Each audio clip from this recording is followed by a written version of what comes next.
Students, आप सभी का मेरे चैनल डू मैथमेटिक्स में स्वागत है।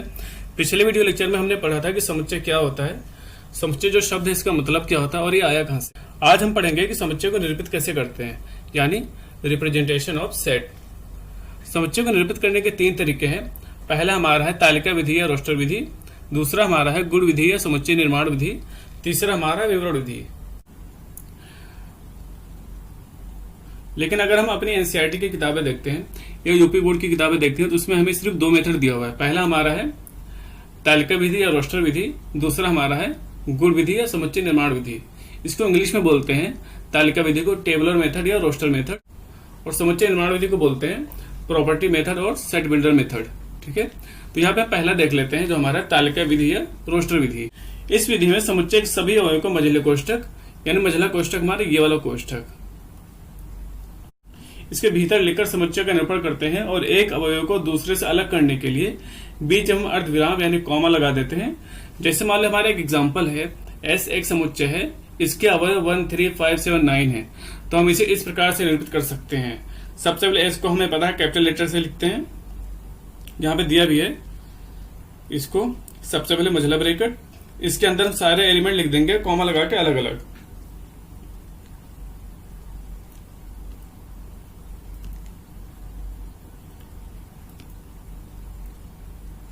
वन 3 5 7 9। ठीक है, इसका हम एग्जाम्पल और देख लेते हैं। 0 से 9 तक के अंकों का समुच्चय ए, इसको हम ऐसे लिख सकते हैं a इक्वल टू, तो 0 1 2 सबको हमें कॉमा लगा लगा के सेपरेट करना और हमें मझले कोष्ठक के अंदर लिखना है। 3 4 5 6 7 8 9, और इसको आप मझले कोष्ठक से क्लोज कर दो, बंद कर दो। ठीक है, तो जैसा कि हमारे यहाँ पे डिफिनेशन था, इस विधि के अंतर्गत समुच्चय निर्धारण में समुच्चय के सभी अवयव मतलब सभी एलिमेंट्स को मझले कोष्ठक के अंदर रखते हैं और समुच्चय के अवयव को अर्धविराम द्वारा अलग करते हैं। ठीक है, अब हमारा दूसरा मेथड देख लेते हैं। जो दूसरा मेथड हमारा है गुण विधि या समुच्चय निर्माण विधि, यानी प्रॉपर्टी मेथड और सेट बिल्डर मेथड। सबसे इंपॉर्टेंट क्वेश्चन इसी से आते हैं अगर हम इस एक्सरसाइज की बात करें। इस विधि में यदि कोई समुच्चय ऐसा हो कि उसके सभी अवयवों में कोई विशेष गुणधर्म हो, ठीक है, उसके सभी अवयवों में कोई विशेष गुणधर्म हो, तो मझले कोष्ठक में उस गुणधर्म का वर्णन करके समुच्चय को प्रकट करते हैं।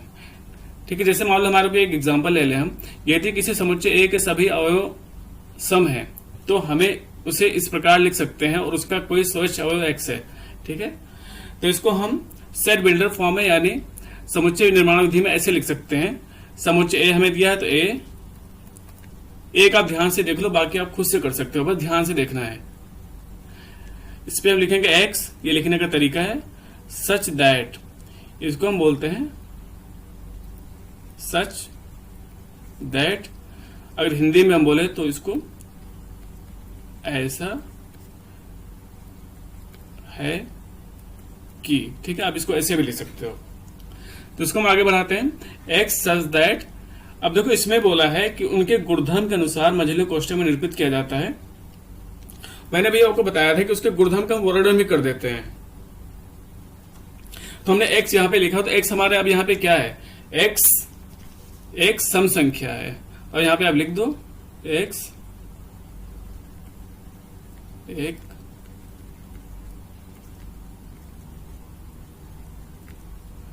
सम संख्या है। इसका एक और तरीका लिखने का, आप इसको ऐसे भी लिख सकते हो, x, यहां पे मैंने सच दैट लिखा, यहां पे आप यह नहीं लिख करके इसको पढ़ते सच दैट ही वैसे ऐसे लिखो, x एक सम, बाकी सब सेम रहेगा, संख्या है। इसका हम दूसरा एग्जांपल देखते हैं। अच्छा, इसको समझने की खास बात होती है कि जितने भी ज्यादा एग्जांपल करेंगे, ये जो हमें गुण विधि है ये उतने ज्यादा समझ में आता है, क्योंकि इन सब में एक विशेष पैटर्न होता है, एक विशेष गुण होते हैं इन सबके।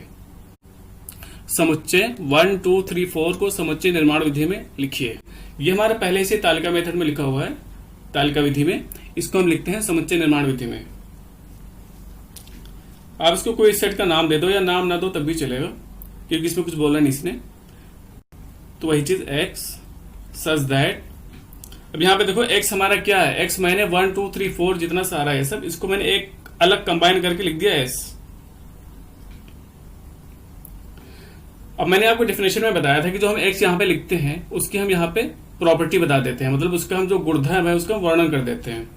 तो x एक धन पूर्णांक,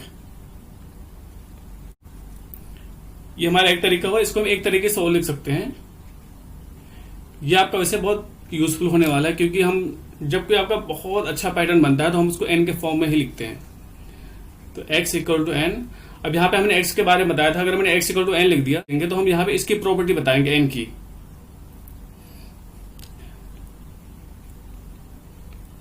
जहां n धन पूर्णांक है। इसका एक और बहुत फेमस एग्जांपल हम देख लेते हैं, विभाज्य वाला। 7 से विभाज्य संख्याओं के समुच्चय 7, 14, 21, 28, 35 को निर्माण विधि से लिखिए।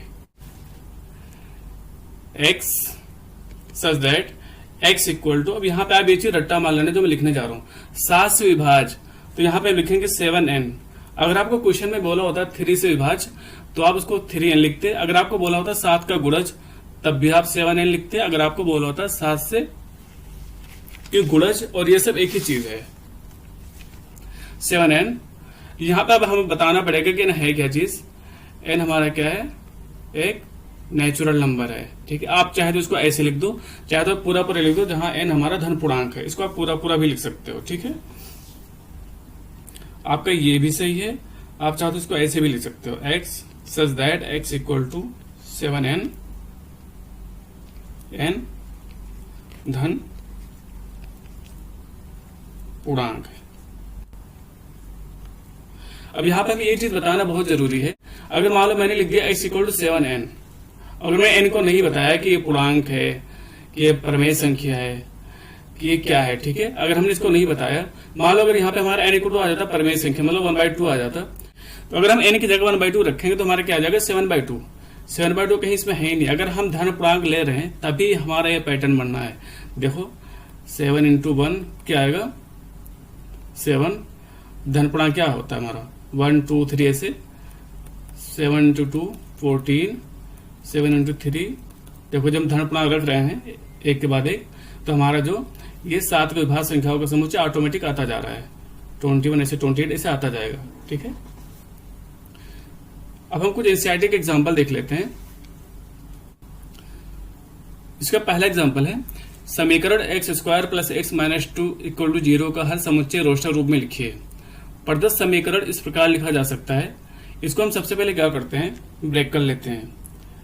x² + x - 2 = 0, ये हमारा एक द्विघात समीकरण है, यानी क्वाड्रेटिक इक्वेशन। इसको हम चेंज कर लेते हैं, पहले ब्रेक कर लेते हैं। x किसमें ब्रेक होगा, 2 × 1 = 2 और 2 में से निकालेंगे 2x - x - 2। हम दो की पेयरिंग बना लेंगे। पहले पेयरिंग में हमारा कॉमन क्या है, x + 2 अंदर बचा, यहाँ पे -1 कॉमन है, अंदर बचा x + 2। यहां से आप देखो x + 2 दोनों में कॉमन है, अंदर हमारा क्या बचा x और -1। यहां से हम निकाल सकते हैं x + 2 = 0 आएगा, या x - 1 = 0, x = -2, x = 1। अब इसको हम रोस्टर रूम में ऐसे लिख देंगे, ब्रैकेट, इसके जो अवयव है एलिमेंट कौन कौन से आए हैं 1 और -2, तो 1 या -2। अच्छा इसको आप ऐसे भी लिख सकते हो -2 1, ठीक है। समुच्चय में कोई भी चीज रखते हैं तो उसका जो क्रम है उससे कोई फर्क नहीं पड़ता।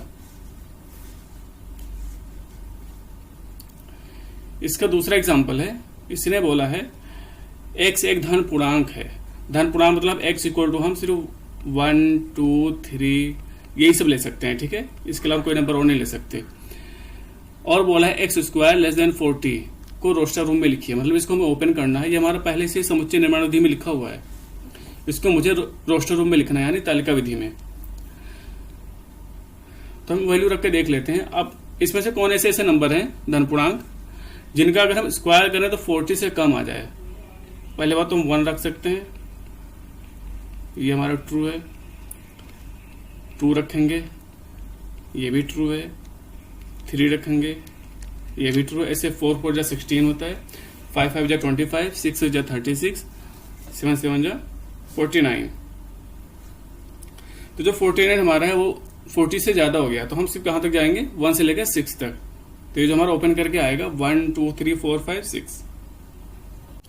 एग्जाम्पल थर्ड है इसका, a इक्वल टू, हमें एक समुच्चय दे रखा है a इक्वल टू 1 4 9 16 25।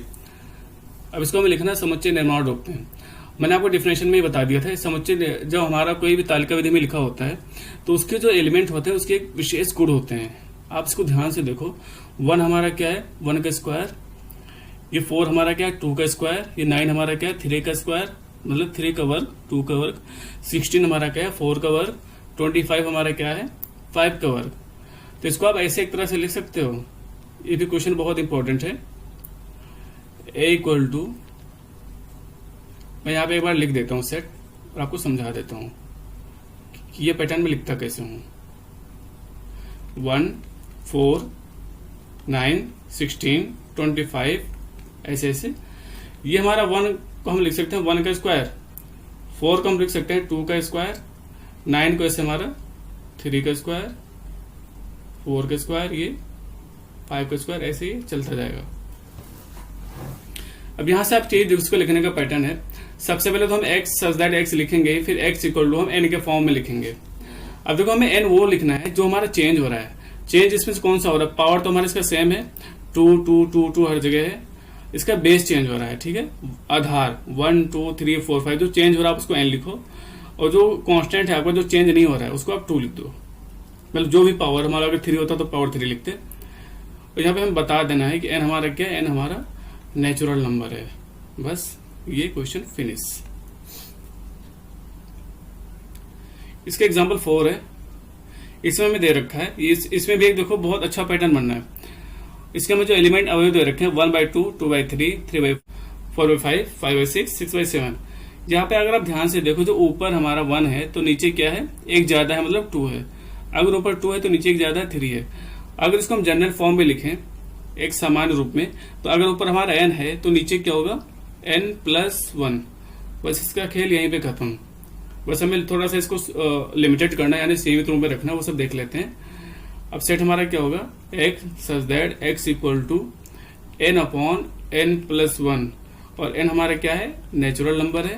अब यहाँ से एक चीज देखो आप कि नेचुरल नंबर तो हमारा इनफाइनाइट तक होता है, यानी अनंत तक होता है, लेकिन हम इसने क्या बोल दिया है कि जो सेट हमारा है ये फाइनाइट है, यानी परिमित है। तो हमें n को जो सीमित करना पड़ेगा कि n हम कहां से कहां तक रख सकते हैं।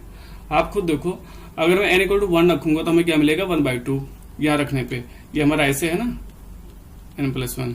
अगर मैंने n इक्वल टू 1 रखा तो क्या आएगा, 1/1+1 मतलब 1/2।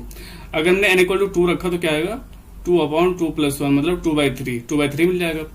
ऐसे अगर हम n इक्वल टू 6 रखेंगे तो हमें लास्ट वाला मिल जाएगा 6/7। अगर मैं n इक्वल टू 7 जहां मैंने रखा, ये क्या जाएगा, 7/7+1 मतलब 7/8। ये गलत हो जाएगा, मतलब आप 7 नहीं रख सकते। तो n हम कहां से कहां तक रख सकते हैं, 1 से लेकर के 6 तक। अब देखो अगर मैं ये नहीं लिखता ना तो क्वेश्चन हमारा यहीं पे गलत हो जाता, क्योंकि फिर जो हमारा ये सेट है यानी समुच्चय, ये चेंज हो जाता, ये फिर पूरा से इनफाइनाइट तक जाता है ऐसे। तो स्टूडेंट्स आज के वीडियो लेक्चर में इतना ही। नेक्स्ट वीडियो में हम करेंगे अपना एक्सरसाइज 1.1 का question number 1, 2 and 3। Thank you.